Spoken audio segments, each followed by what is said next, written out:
Kali ini kami akan membahas tema yang berjudulkan dengan etika bisnis dalam Islam. Topik kami ini sebenarnya tidak jauh-jauh dengan yang namanya itu kehidupan sehari-hari, khususnya itu bagi mahasiswa, pelaku UMKM juga calon pengusaha. Di zaman sekarang ini bisnis seringkali hanya diukur seberapa besar keuntungannya, tapi dalam Islam bisnis itu tidak cuma mengambil untungnya aja, karena yang ditujukan dalam etika bisnis dalam Islam itu juga kayak keberkahan, kejujuran, dan tanggung jawab moral. Untuk lebih dalam lagi, hari ini saya sudah bersama narasumber kita. Untuk pertama-tama saya akan memperkenalkan diri saya dulu sebagai kawas dengan bernama Muhammad S. Furqon, dan di sini ada narasumber. Dan saya sendiri Muhammad Delia. Saya Siti Aulia. Saya Siti Aulia. Saya Muhammad Abdul Aziz. Saya Syria Priani. Dan pada kesempatan ini kami akan berbagi pandangan mengenai bagaimana Islam mengatur etika dalam berbisnis agar keuntungan yang diperoleh tetap bernilai ibadah dan membawa keberkahan. Sebagai pembuka podcast kita hari ini, saya mau nanya dulu yang bagian paling dasarnya itu.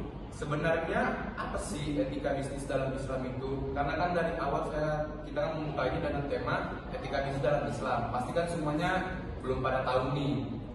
Siapa dari kalian bisa menjelaskan apa itu pengertiannya dari etika bisnis dalam Islam?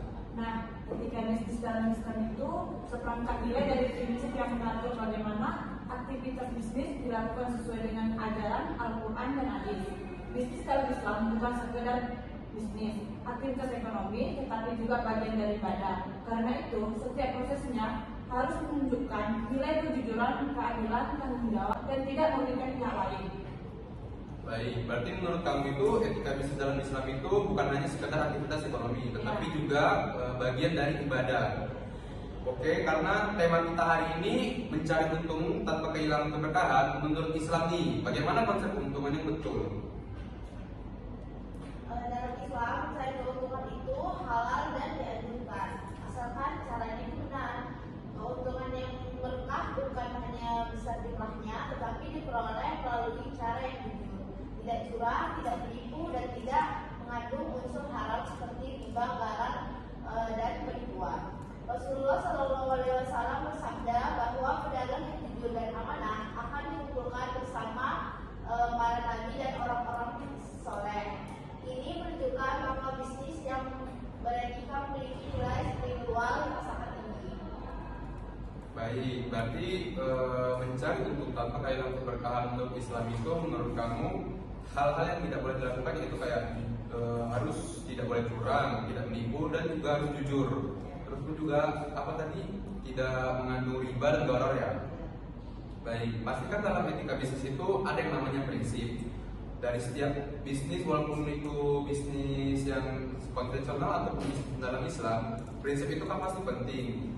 Kalau dalam etika bisnis dalam Islam itu yang perlu diperhatikan apa-apa aja prinsip? Apa ada sumber? Prinsipnya itu adalah pertama sidik, yaitu kejujuran. Pelaku bisnis harus jujur dalam kualitas barang, harga, dan informasi. Tidak boleh menutupi cacat produk. Yang kedua, keadilan. Tidak merugikan konsumen, karyawan, maupun mitra bisnis. Yang tiga, amanah. Dan tanggung jawab setiap transaksi adalah amanah yang harus dipertanggungjawabkan bukan hanya kepada manusia, tetapi juga kepada Allah SWT. Tidak mengandung unsur haram seperti riba, penipuan, monopoli yang merugikan, dan eksploitasi. Dengan menerapkan prinsip ini, keuntungan yang diperoleh tidak hanya sah secara hukum, tetapi juga membawa ketenangan dan keberkahan. Baik, berarti menurut kamu prinsip etika bisnis dalam Islam itu ada 4 lah ya. Kayak yang pertama tadi kejujuran, keadilan, amanah tanggung jawab, juga tidak mengandung unsur haram. Nah, pastikan prinsip ini kan akan perlu diterapkan untuk kesehari-harian kan. Bisa nggak diberikan contohnya itu dalam etika bisnis itu kayak mana? Nah, jadi contoh sederhananya itu seperti pedagang online yang menjelaskan kondisinya barangnya itu secara jujur, meskipun ada kekurangan, atau pengusaha yang tidak mengurangi timbangan dan tidak menaikkan harga secara jual beli. Meskipun keuntungan itu terlihat lebih kecil,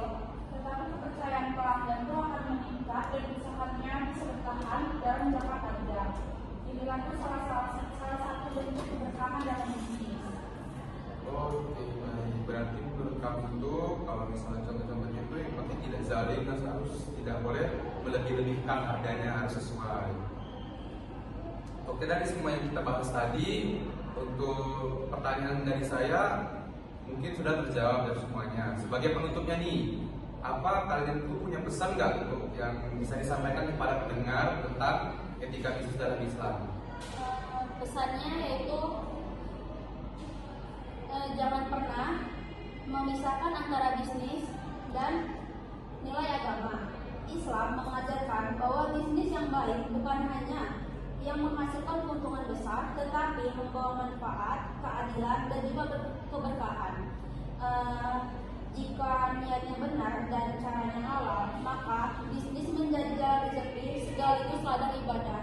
Masya Allah. Oke, terima kasih atas penjelasannya. Sangat bermanfaat ini. Semoga podcast hari ini itu bisa membuka wawasan kita bahwa mencari untung itu tidak hanya besar kecil uangnya, tapi juga hal-hal yang harus kita perhatikan itu tuh kayak kejujuran atau misalnya tidak zalim. Terima kasih juga untuk para pendengar yang sudah menyimak podcast ini yang dengan judul yang bertemakan etika bisnis dalam Islam mencari untung tanpa kehilangan keberkahan.